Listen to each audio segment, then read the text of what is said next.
Hello, and welcome to the Wine Educate podcast, where we explore WSET education, study tips, and practical advice for wine enthusiasts and professionals. I'm your host, Joanne Close. This is episode 9, Beyond the Glass, How External Factors Influence Wine Tasting. So before we dig deeper into the SAT and what it is and how to use it, we need to set the stage, so to speak, not to be a cheeseball, but it is important that you have a neutral, consistent environment for tasting your wines in. Why is this so important? It's never going to be perfect, I'm sorry to say. Wine is so variable. Honestly, it can change, your perception of it can change depending on who you're with, what the weather's like outside, if you're eating food with wine or not, let alone all the other factors that we're going to discuss today. So trying to create the most neutral, conducive to tasting environment possible before you start your tasting is really important. You don't want to give yourself, set yourself off on the wrong foot, because it also depends how we perceive the wine, right? We have our own likes and dislikes, our own background of what we grew up eating, our own sensory data bank, so to speak. So making things as universal as possible, having a global language for wine and setting the stage is really very helpful. And then when you continue on with your WSET studies, when you get to your level 3 and diploma, you're going to be tested on your tasting ability. So starting out with these fundamental, these good practices early on is really important for your continued success. So we're going to talk about the perfect tasting environment. Well, as perfect as we can make it, right?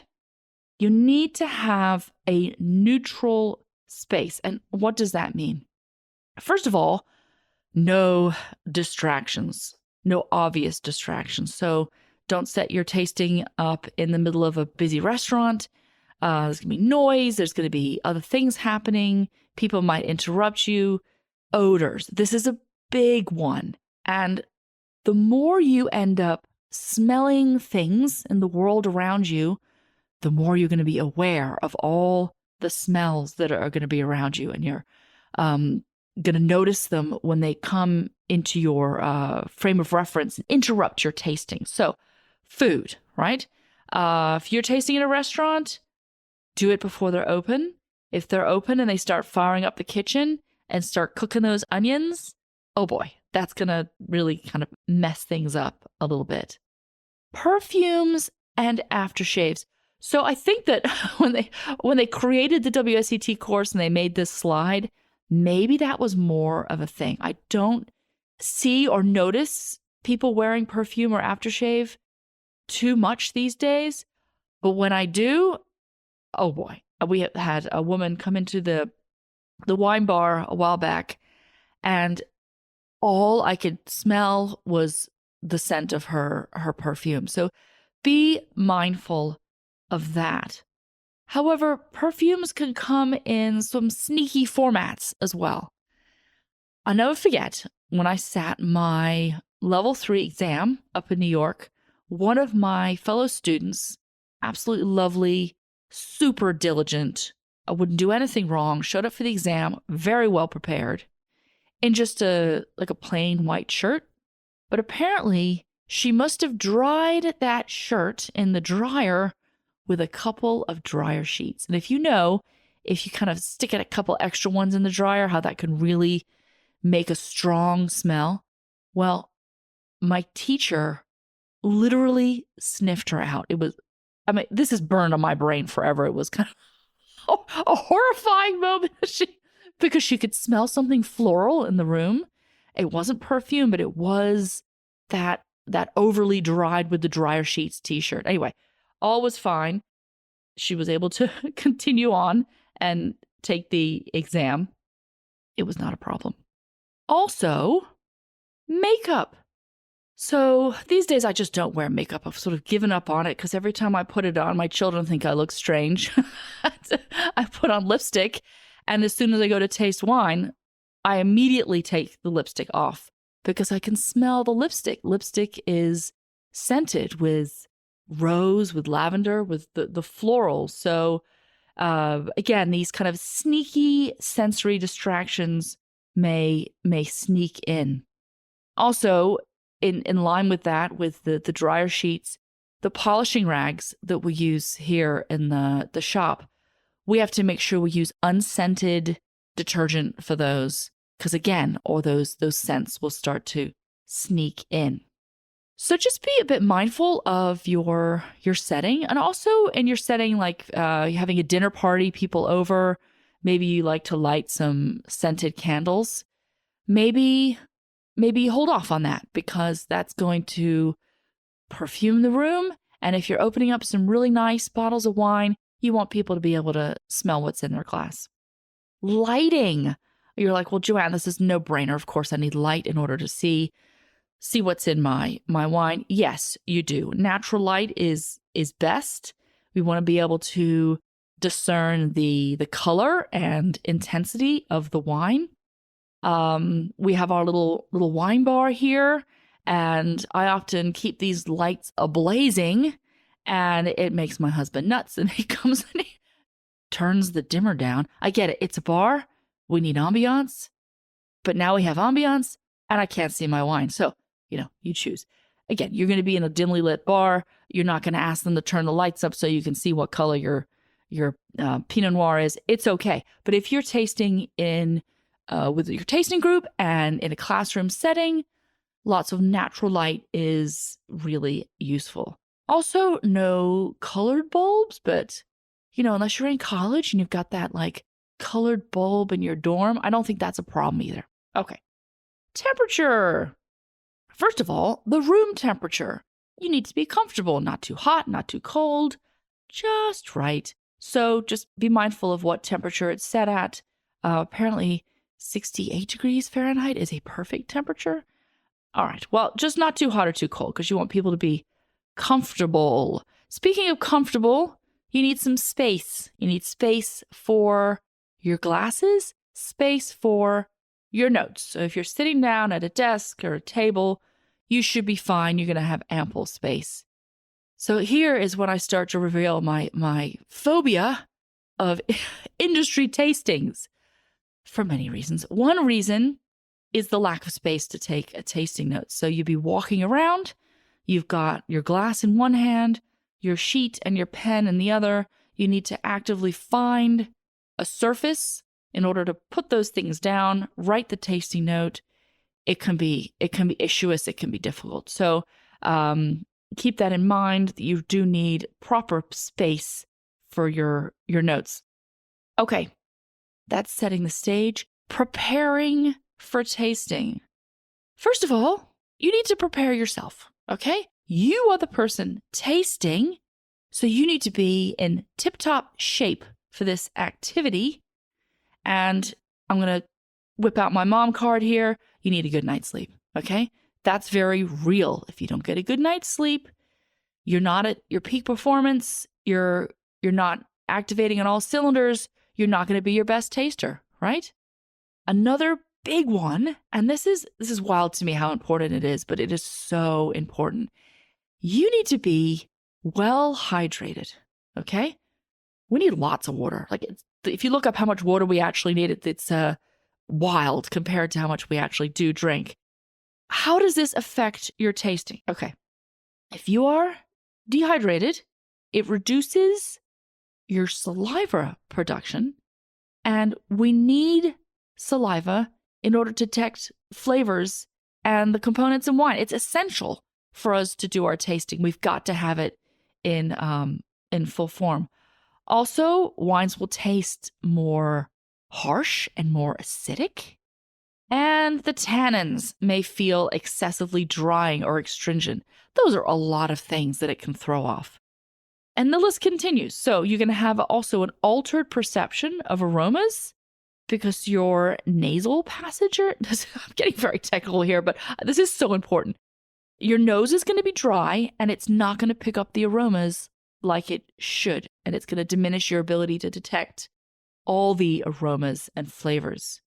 You're going to have an exaggerated perception of alcohol. So you might think the alcohol is way higher than it actually is because you're dehydrated.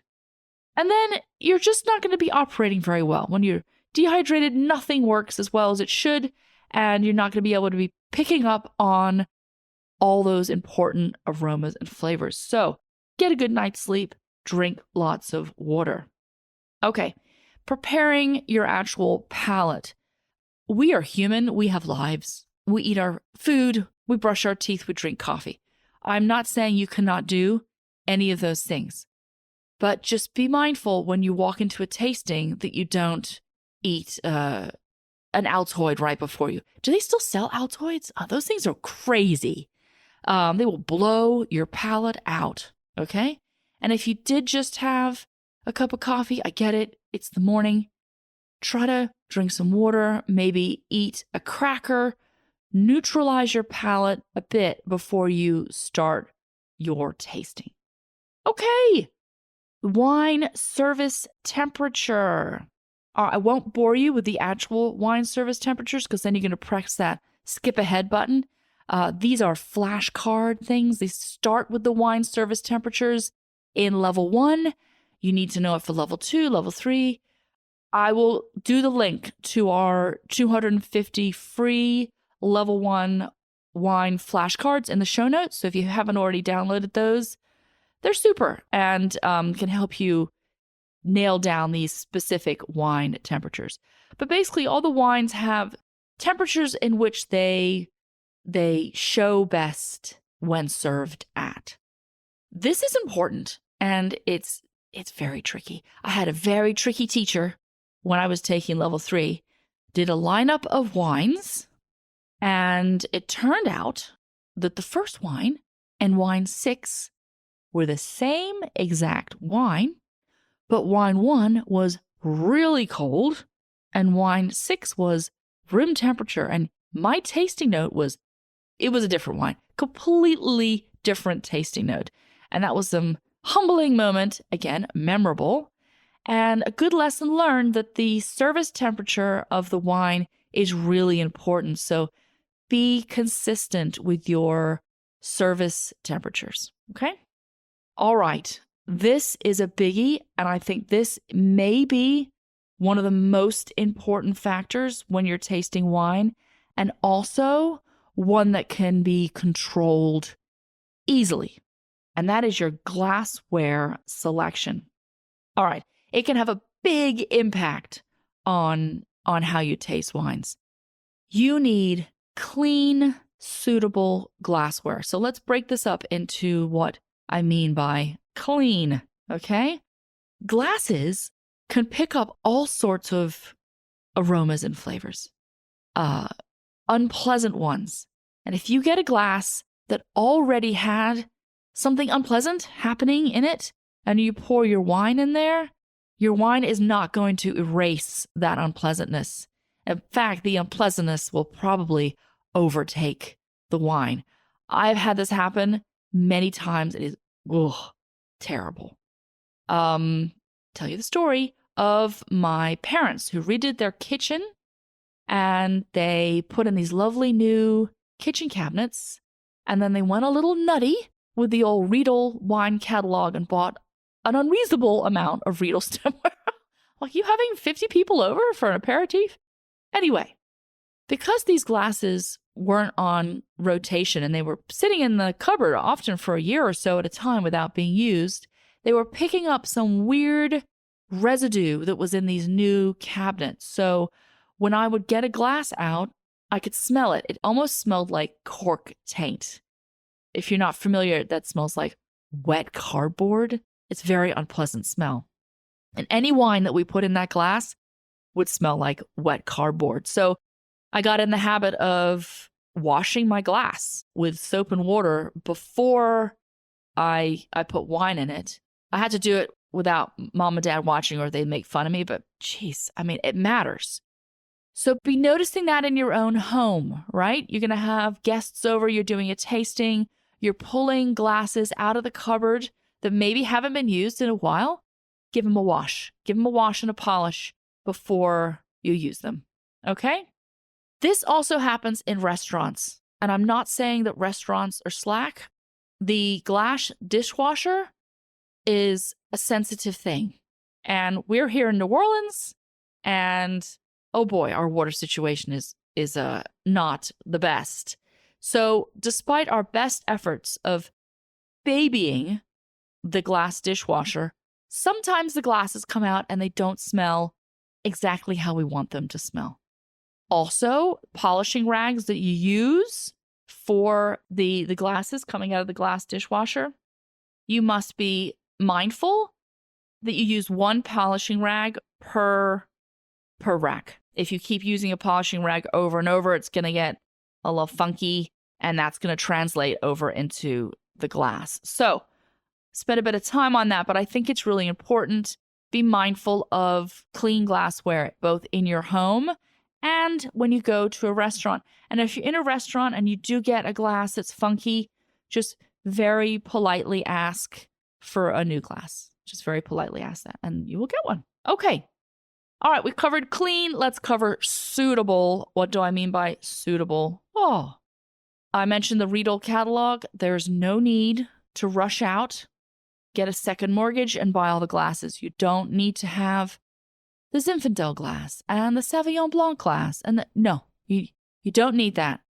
What you do need is a glass similar to, in between like a regular white and red wine glass, something with a big enough bowl so you can see the wine in the glass, and a large enough rim so you can enjoy the aromas and flavors and they're not sort of trapped in the glass. The WSET recommends an ISO standard tasting glass. Those are great. They're perfectly fine. If you can't get your hands on one, that's fine. But I would also say use the same glass for all your wine tasting. And then that's another standardized variable, right? Some glassware is really fun, but not so great for tasting. And you all know, I'm going to talk about the flute. Look, I love the flute. And as I record this, I am 3 days away from New Year's. And y'all going to be busting out the flutes and the coupes. And I love it because they're fun, festive, gorgeous glasses. They are not the best glasses for actually tasting wine in. So as happens always on New Year's Eve, I will bust out our gorgeous flutes that my mother-in-law gave me, and Jim and I will do a toast, and then he will promptly pour that wine into a red wine glass to enjoy it. Because sparkling wine, first and foremost, is a wine and should be enjoyed in a regular wine glass. Okay? Fill level. You need enough wine in the glass so when you tilt it over, you can accurately look at the appearance, but not too much so that when you go to stick your nose in the glass, your nose takes a bath, or if you try to swirl it, disaster, and you get it everywhere. So we all love that steakhouse glass pour where they fill it right up to the top, but it's difficult to taste a wine when there's so much wine in the glass. So maybe a few ounces, enough to swirl and enough so you can see the color. Okay, great. All right. Those are the ways to prepare your tasting environment. So in conclusion, the proper tasting environment is essential for objective analysis and maximum enjoyment. There's so many other variables that can take place. We're just trying to create the most even playing field we can for our tasting success. And this ensures that when we follow the WSET principles, we have success, right? Okay, here's your homework for this week. Think about your own tasting environment and think of any improvements that you can make.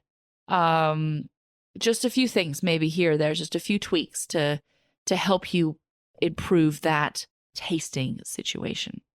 In the next episode, we're going to talk about evaluating wine using the standard approach to tasting. And I'm also going to talk about the importance of spitting. It's important. I was going to dedicate a whole episode to it, but I'm reining myself in a little bit. But we are going to talk about it next week because it is really important. You can download the free Level 1 flashcards. They'll be in the show notes for you. If you're looking for upcoming classes, visit our website, wineeducate.com. Have a lovely week, and I will talk to you then. Bye for now.